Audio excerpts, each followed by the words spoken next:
Hey guys, welcome back here to my channel, Mad Content. My name is Josh Maderse. Alam niyo ba guys, recently nung nag-edit ako ng previous video ko, napaisip ako na why not I share to you how to create YouTube watermarks using the free platform na ginagamit ko, so that it can help your YouTube channel look professional and have your own brand using the free platform web-based na ginagamit ko. 3 hours later. So here it is guys, in the next few minutes, I am going to share to you how to create your YouTube watermarks, YouTube logos, and YouTube clip arts using the free, quick, and easy free platform web base. And also I'm going to share to you the most popular sound and effects na ginagamit ng mga favorite mong YouTubers and vloggers in just one download na nakakumpay na lahat. And libre lang yun, it's free. Bibigay ko sa inyo yun because sharing is wisdom. And tama ba? Sharing is wisdom. Hindi, kasi for me, sharing, once you share something, doble pa yung mababalik sa iyo. So, make sure you watch until the end. Don't forget to give a thumbs up this video if you want me to create ng mga ganitong klaseng content. And also, don't forget to subscribe to this channel para palagi kang updated every time we upload new videos. Anyways, enough with the chit chat, let's go ahead and start. The good thing about having a custom watermarks, it can help your channel more unique and look more professional. It can also give more style and have a call attention to those who are watching your videos para mag-subscribe sa channel mo.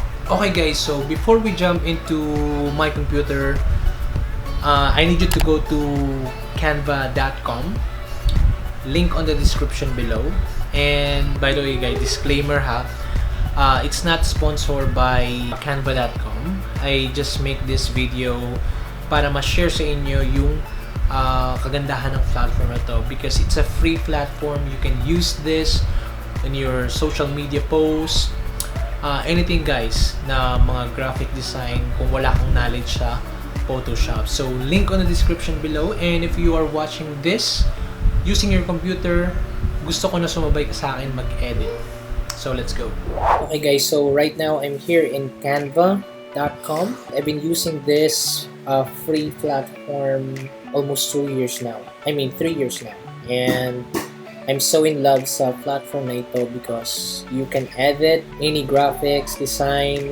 Dito ko na-edit yung mga graphics ko, yung mga post ko with just drop and drop. You can do Facebook posts, Facebook cover, you can create your flat logo, your YouTube thumbnail, and you can also create your Instagram posts. You can also use canva.com making your YouTube custom thumbnail. Meron din ako ginawang video tutorial for that and you can check it here. So let's go ahead and edit. So ito yung ginawa kong YouTube watermarks. Yan, ito. Tapos niya, nasa link lang below. Download nyo yun. And ito guys, kung makikita nyo here.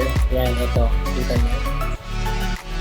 Yan yung ginawa ko guys. But right now, we'll create a new one. All you need to do is click the logo. Here, logo. Click yung logo. And to load up. So, it's actually easy guys. So, it's up to you how you kung paano nyo gagawin. It's a feel free. Be creative guys. So, let's choose a font. Lakihin mo siya guys. Let's pili tayo ng ibang font. So, ganun lang kasimple guys. Be creative, kayo nang bahala kung anong gusto ng mga style. Pero if gusto nyo yung gayahin yung ginawa ko para ma-download nyo siya, so bahin natin yung color nito guys para makita natin yung kulay ng font natin. Yan, ganun lang kadali guys. And then, duplicate mo siya. Duplicate mo to. So, ganun lang kasimple guys. Yan lang.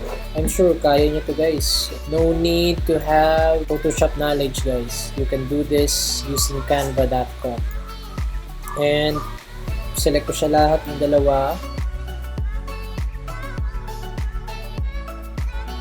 And, lagyan ko siya ng style. Depende sa inyo guys kung anong gusto nyong style. Sa akin, I want the arrow one like this. Yun yung nilagay ko kanina. Okay, this is it. This is it, pansit. Okay, so that's it guys. So, after nagawa nyo yan, you can just click here, download.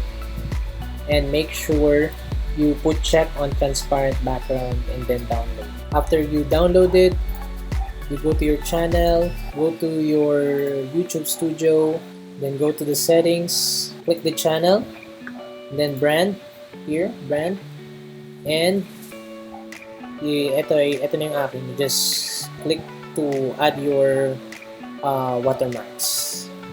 Okay? So, ganoon lang kasimple. So, that is the quick and easy YouTube watermarks creation. You don't need any Photoshop skills. It is just drag and drop editing. Link on the description below for you to use that free platform. By the way guys, this disclaimer, this is not a sponsored video by Canva. I just wanted to share it with you guys since this is an amazing web-based free platform tools na you can use for your social media content. And that's it for today's videos. I hope you guys find it helpful. Please don't forget to give it a thumbs up and subscribe to my channel or subscribe to this channel para palagi kang updated sa mga bago nating videos. And kung meron kang question, just leave a comment below para makita ko yung comment mo. And also, please guys, if you have any suggestion, don't be shy. I really wanted your suggestion. Thank you guys again for watching this video. I hope na makatulong tong video na to for your channel and your social media content. Thank you very much for watching and see you on my next video. Bye-bye.